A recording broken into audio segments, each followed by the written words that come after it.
Assalamualaikum.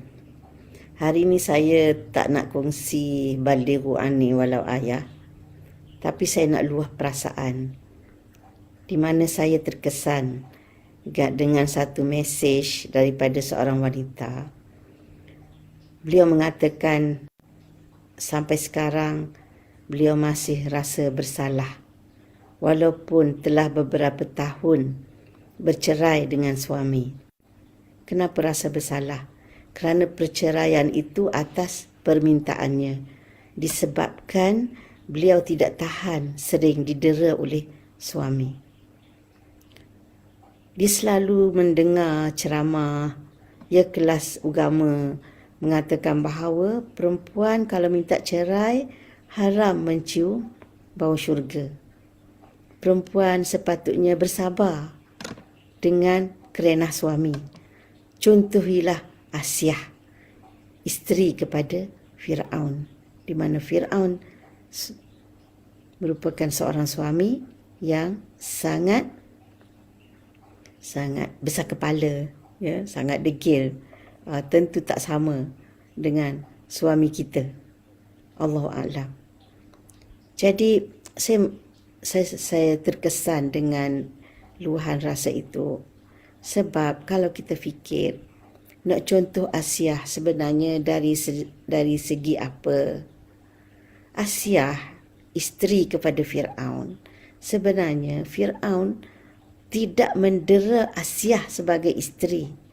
Walaupun Firaun itu garang, ganas, degil, besar kepala, tetapi Firaun mendengar pandangan isteri. Tahu kan cerita ketika Nabi Musa ditemui hanyut di Sungai Nil itu? Firaun dah buat keputusan nak bunuh. Kerana polisinya, mana-mana anak Bani Israel, anak lelaki yang lahir, akan dibunuh. Kerana dia percaya anak ini akan menggoncang takhtanya. Tetapi Asyah memujuknya, menasihatinya supaya jangan membunuh dan ambil bayi ini sebagai anak angkat. Sedekir-dekir Firaun itu, dia dengar pandangan Asyah. Kalau dia selalu dera Asyah sebagai isteri, mana boleh dia dengar nasihat itu? Itu menunjukkan dia tidak mendera Asyah sebagai isteri. Tapi bilakah dia mendera Asyah? Iaitu ketika Asyah telah beriman kepada dakwah Nabi Musa AS. Maknanya Asyah telah meninggalkan agama anutan Firaun. Jadi dia mendera Asyah tu sehingga akhirnya Asyah syahid di tangan Firaun. Bukan kerana Asyah isterinya, tapi kerana akidah Asyah bercanggah dengan akidahnya. Jadi, kalau kita nak contohi Asyah, kita contohi dia dari segi kepribadiannya yang unggul itu. Iaitu beriman kepada Allah Subhanahu Wa Taala walaupun suami sendiri tidak beriman. Kerana dia tenang, yakin, percaya dengan akidah yang benar. Jadi, sebagai manusia, akidahnya tidak wajar ikut orang lain walaupun suami sendiri. Jadi kalau dia mempunyai keyakinan kepada akidah tertentu, maka dia beriman dengan segala senang hati dan sedia menerima apa saja rintangan. Sehingga akhirnya Asyah syahid, dibunuh oleh Firaun. Jadi kalau nak ikut Asyah, ikut dari segi itu. Dari segi kebijaksanaannya, dari segi ketegasannya berpegang kepada prinsip, dari segi keberaniannya menyatakan kebenaran, dan dari segi keilmuannya dan keprihatinnya kepada masyarakat. Bayangkan ketika Firaun buat keputusan nak bunuh bayi yang ditemui di Sungai Nil itu, tak tahu anak siapa, tapi pastinya dia tahulah anak Bani Israel. Asyah berani menegakkan kebenaran, mempertahankan seorang bayi yang lemah itu. Dan akhirnya Firaun dengar cakap dia. Firaun tak dera Asia kerana telah memberi pandangan yang berbeza. Jadi maknanya permusuhan Firaun terhadap Asia adalah kerana akidah, kerana iman. Jadi kalau kita nak nasihati kaum wanita mencontohi Asia, contohi dari segi kepribadiannya yang berilmu, yang tegas, yang berani, yang zuhud, yang tidak cintakan dunia. Bayangkan dia sebagai seorang permaisuri, hidup dalam segala kemewahan, permaisuri kepada maharaja yang hebat. Tapi dia tak pandang itu apabila hatinya telah tenang dengan iman. Malah sebaliknya, beliau sanggup berdepan dengan ancaman, ugutan dan sehingga akhirnya syahid. Di situlah kita kena ikut Asia. Bukan ikut dari segi menyerah kalah, suami nak dera-dera, ya, suami nak hina-hina sampai jiwa tertekan. Jadi bayangkan, saya sungguh terkesan dengan puan ini. Dah beberapa tahun bercerai pun dia rasa bersalah kerana meminta cerai. Tolonglah.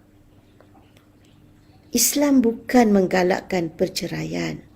Tapi Islam tidak memaksa seorang isteri berendam air mata, didera oleh suami, sabar sebagaimana sabarnya Asia. Bukan itu yang Islam ajar. Ada satu kisah di zaman Nabi SAW.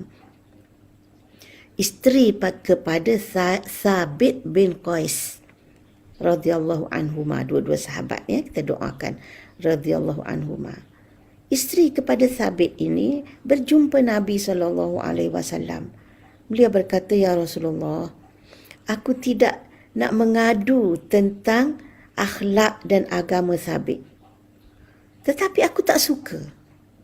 Aku takut kufur selepas Islam." Maknanya dia tak cintakan Thabit. Dia tak ceritalah apa sebabnya, tapi hatinya tak cenderung kepada Thabit.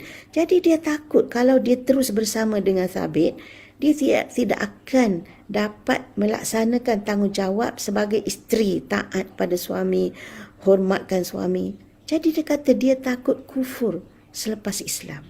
Dia tak komplain tentang agama dan akhlak Thabit. Sebab Thabit tak derah dia. Thabit bukan cuai solat dan sebagainya. Cuma hatinya tidak cenderung. Lalu Rasulullah tak nasihat dia supaya sabar. Rasulullah tanya, "Kamu nak pulangkan kebun dia?" Maknanya dikahwin rumah sekahwin kebun lah tu agaknya. Dia kata, "Ya."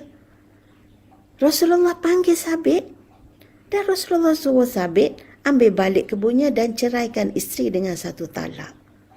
Jadi kita tengok bagaimana Rasulullah SAW melayan wanita dengan begitu rahmah. Dia tak ada, "Apalah kamu ni dapat suami ada baik macam tu pun tak boleh sabar nak bercerai." Tidak ada. Rasulullah mendengar aduan dan keluhan itu dan memberi jalan penyelesaiannya yang ada dalam Islam. Jadi tidak berdosa kalau minta cerai dengan sebab.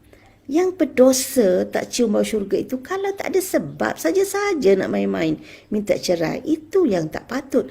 Malah suami pun kalau saja-saja nak cerai isteri tanpa sebab, berdosa juga. Bukan isteri saja yang berdosa kalau nak bercerai tanpa sebab tu. Jadi sekali lagi saya nak nyatakan, saya bukan nak galakkan perceraian, tapi kita kena melihat isu itu dari perspektifnya yang betul. Janganlah kita asyik nak